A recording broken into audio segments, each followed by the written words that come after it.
Welcome to the Intuitive Therapist Podcast with Janis Cohen, therapist, clairvoyant, empath, and medium. Listen in as she takes a no-nonsense deep dive into real human struggles and how to resolve them.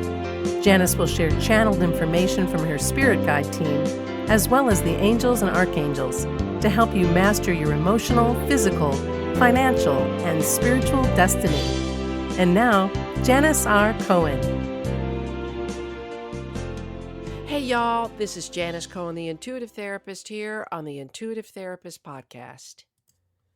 If you've listened to my podcast for a while, I've always told you that I believe that whatever and whomever comes into your life is because of two reasons. One, your soul has contracted with the universe to have those experiences and to meet those people to help you grow.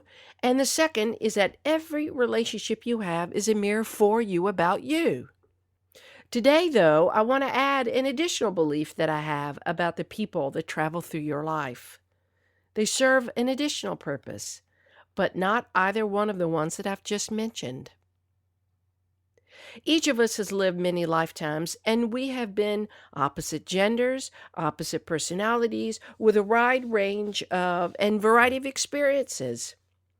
And we often come back and incarnate with people from past lives so that they can help us resolve karmic debt. And when our soul learns the lessons that it needs to learn to expand, we have fulfilled our soul agreement for that lesson and no longer require additional experiences to gain that particular piece of knowledge.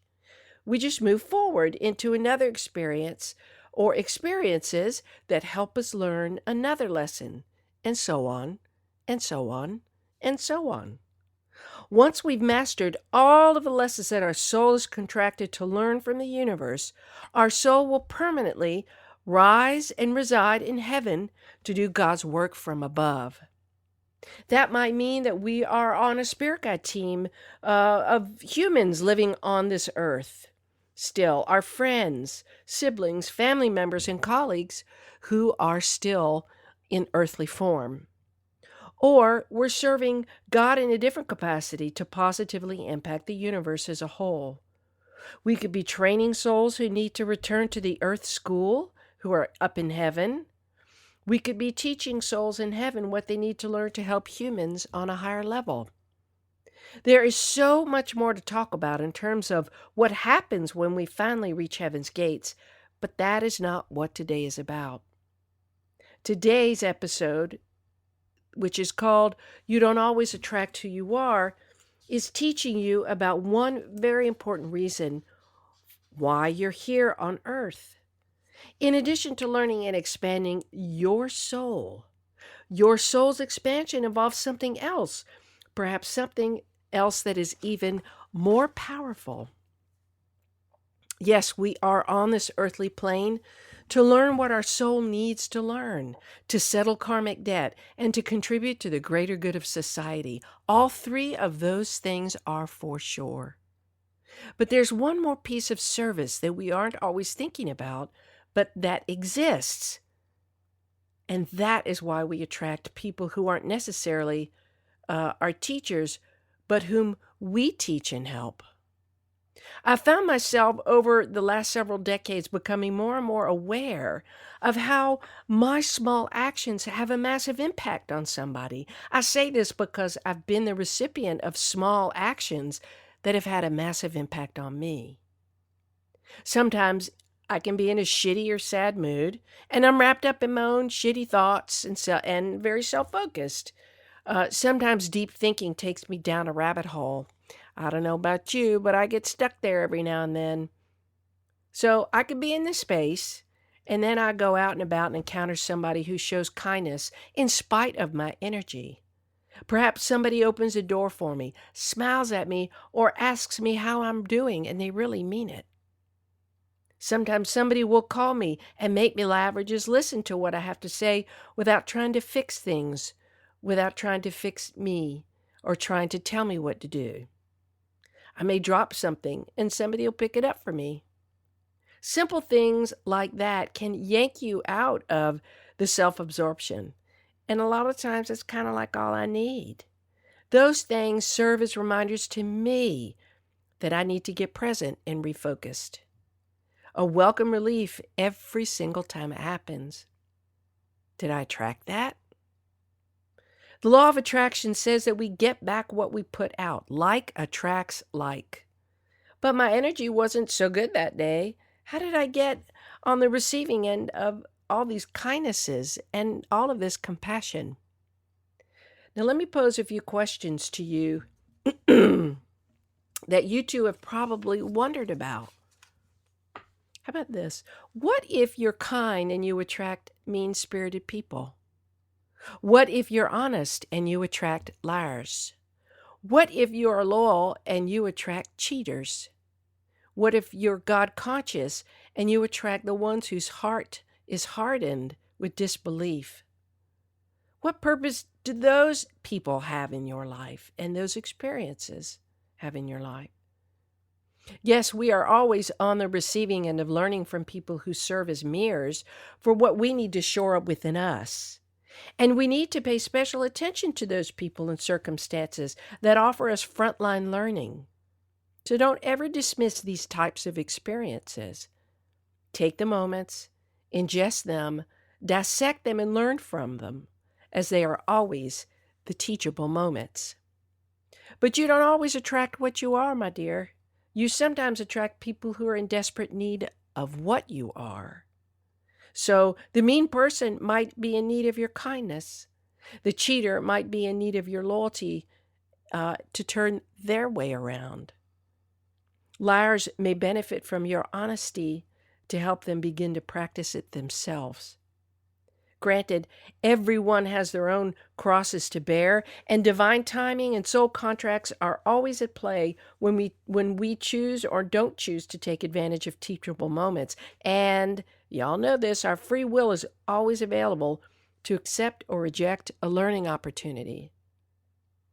But I've truly found that when somebody's in a shitty place or who practices less than virtuous behavior, bad behavior, that they're hurting from somewhere. It doesn't mean we need to accept their bad behavior, but we can love ourselves enough not to get sucked into it. I don't take on the responsibility to fix these people. I stopped that behavior a long time ago. But if I can stay in my true state of presentness and love, then perhaps they might benefit from my light. I remember years ago, I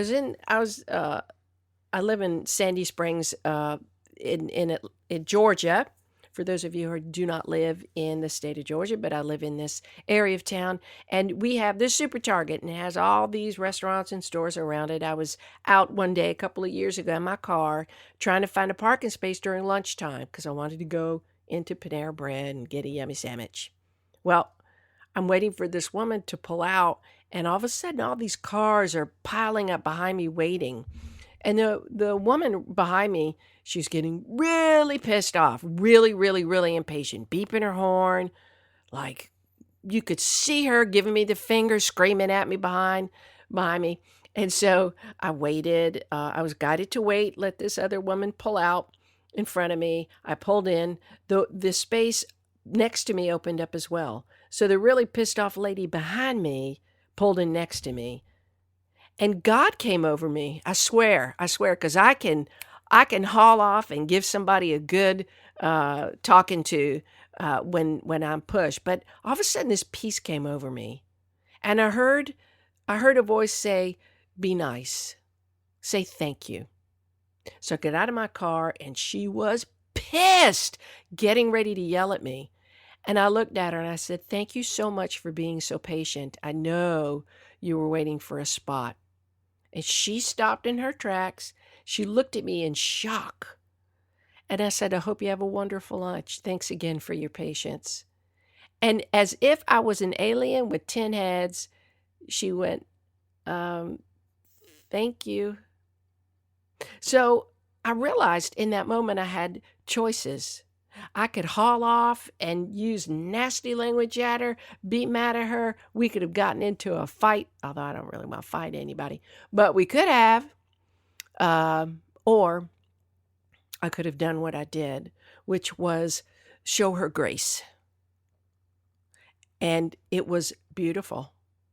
You can't argue with somebody who's not arguing with you, and you certainly can't argue with somebody who's showing you kindness and grace. So don't always kick yourself in the butt when you encounter people with bad behavior.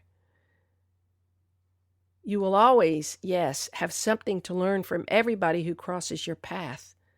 Perhaps it's to learn what you haven't yet. Perhaps it's to confirm that you have finally learned what you've needed to learn.